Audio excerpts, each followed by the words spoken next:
All right, people, let's get uncomfortable. Doesn't that sound fun?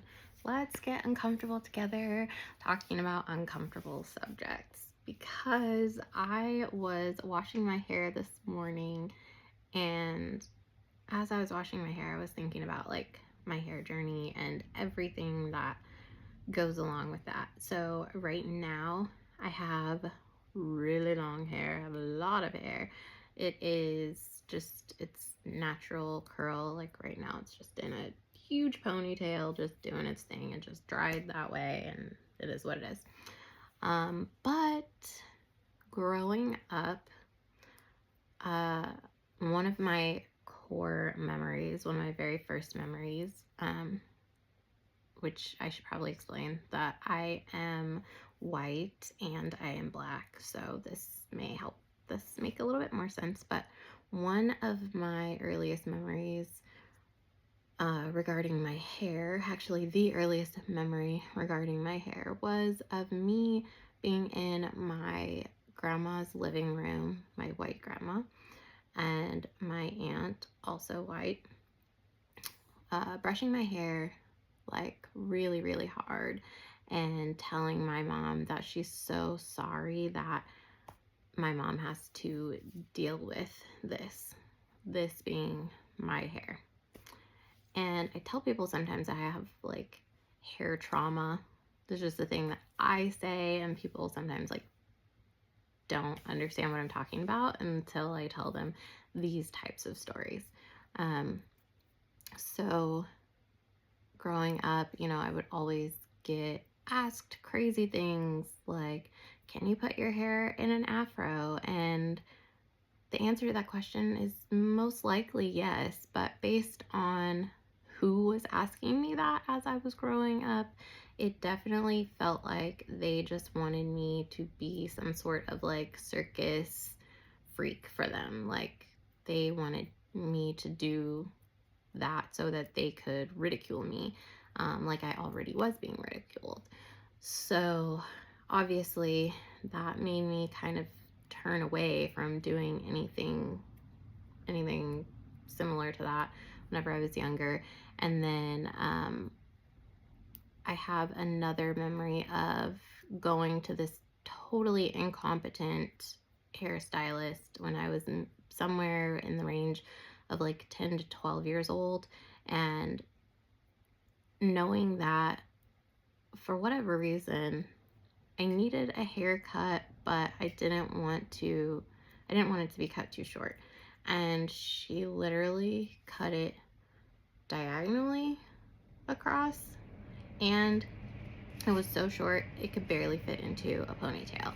And for me, already feeling like, and I know I haven't like mentioned all the other stuff, but like I was already an actually traumatized child who felt like dirt, felt unworthy of love.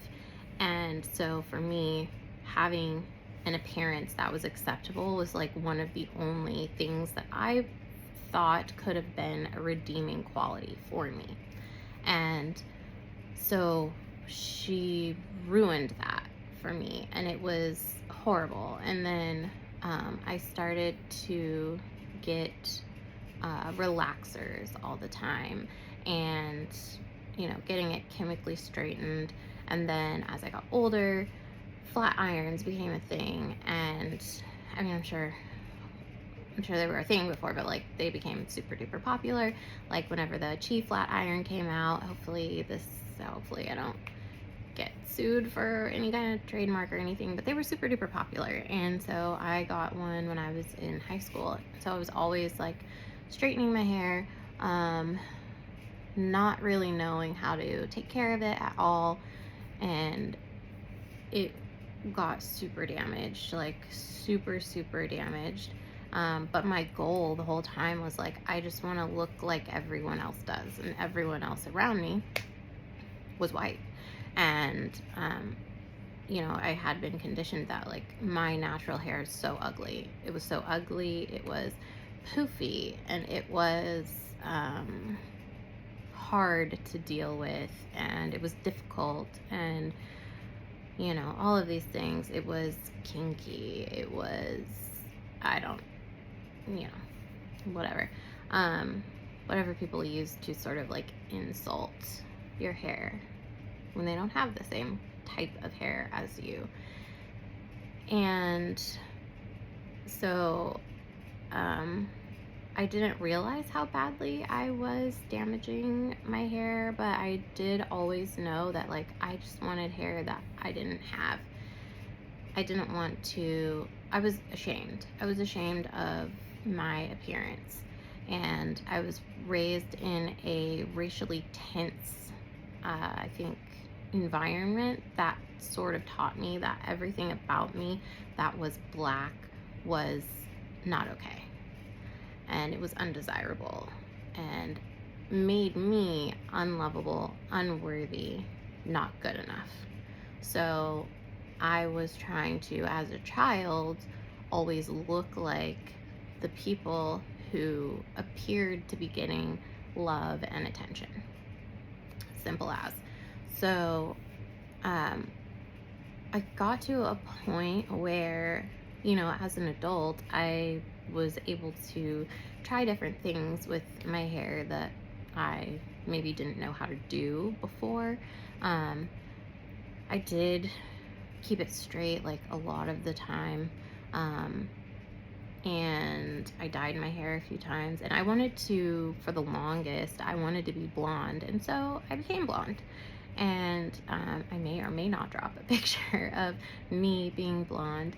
So I tried all these phases, and then at one point, whenever my hair was like really, really damaged, and I went to another bad hairstylist because I was like, hey, my hair is like mostly blonde, but I had probably like this much that was like black, and so it just looked really terrible. Like, let me be honest, it looked really bad, and I didn't have a lot of money most of the time whenever it was like growing out like that, and so I didn't know how to fix it, and I just went around like feeling kind of ugly like most of the time. So I go to a hairstylist to try to get it fixed, and she decides that she's going to just touch up the roots and make them blonde, but she puts like all this, I don't know, probably bleach on all of my hair, and at some point says like, oops. And you never want to hear a hairstylist say oops, right? She's like, oh, I guess we're going a little bit lighter.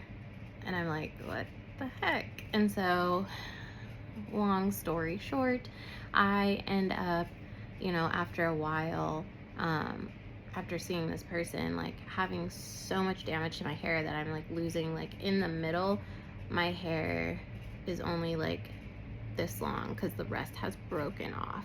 Now, like around the outside and everything, it would still probably go down to like here-ish.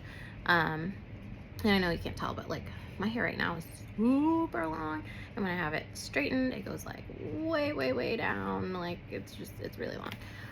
But at that point, yeah, my hair was, it was maybe about like shoulder length, a little bit longer, and in the middle was like broken off like that. And so I went back to the same salon because I was like, hey, this person, like, they didn't ask me if I had had relaxers on my hair previously. They didn't ask me anything about the condition of my hair before.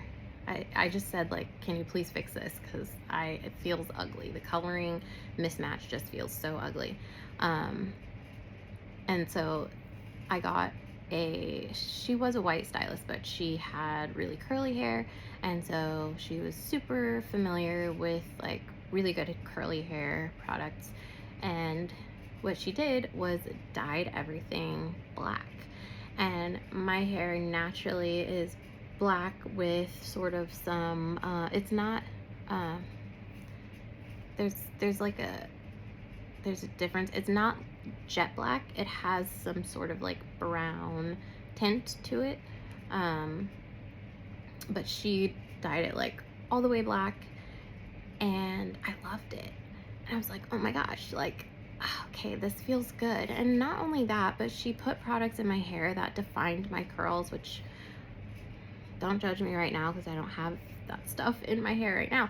But um but it made me feel like, oh my God, like black curly hair, like everything that naturally grew out of my head. I'm like, this is really beautiful. This is really pretty.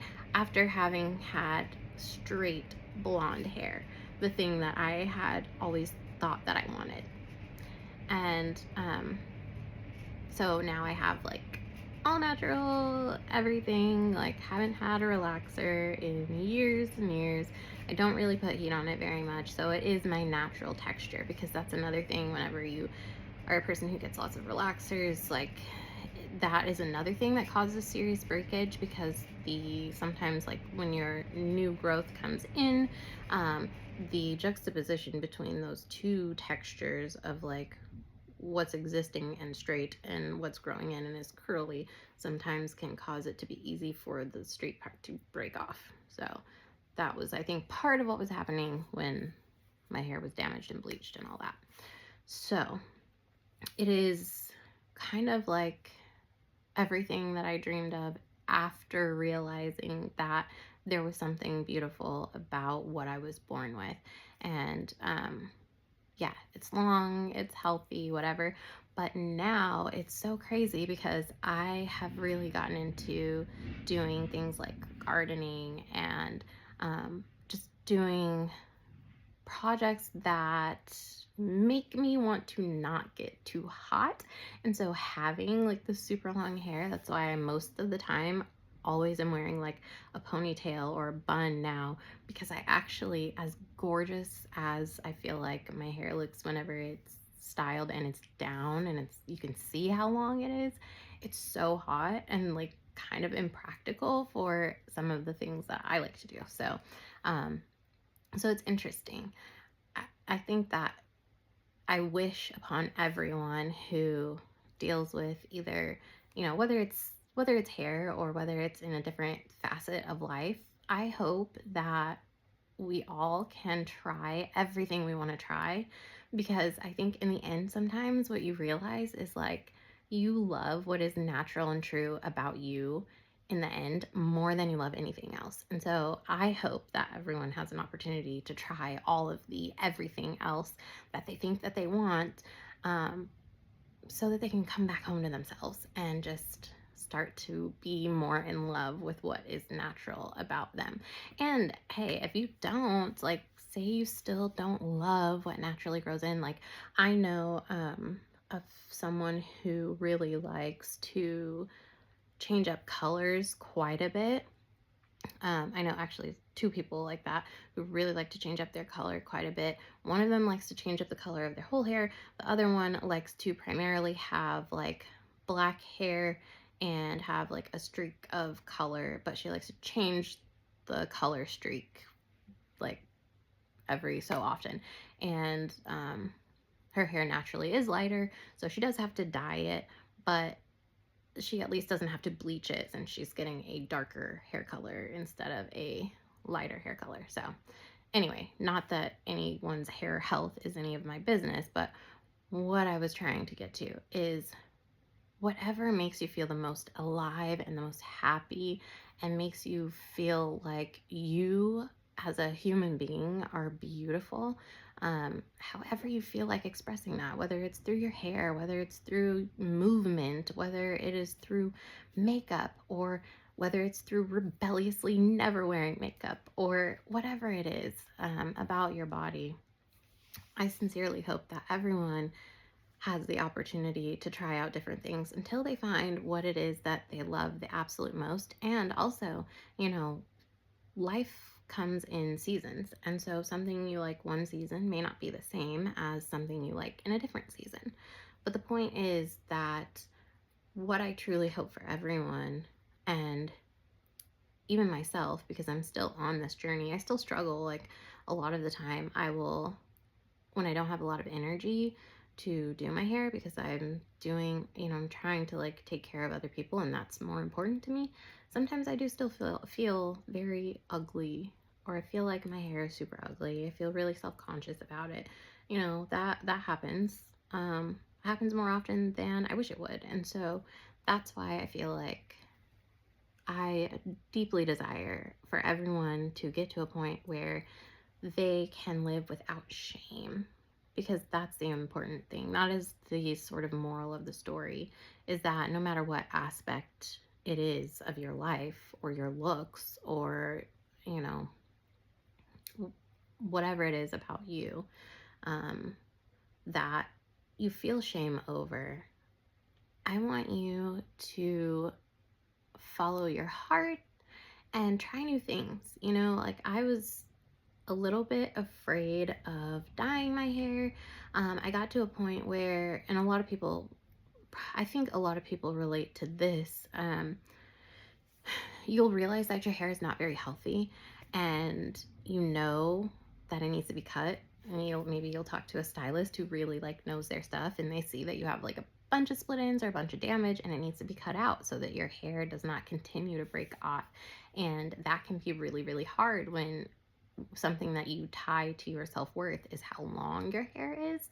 If you really, really want to have super long hair and you're really scared to like get it cut, um, I I hope that you can reach a point where you feel comfortable enough with yourself to say, like, I want to do what is healthy for me more than I want to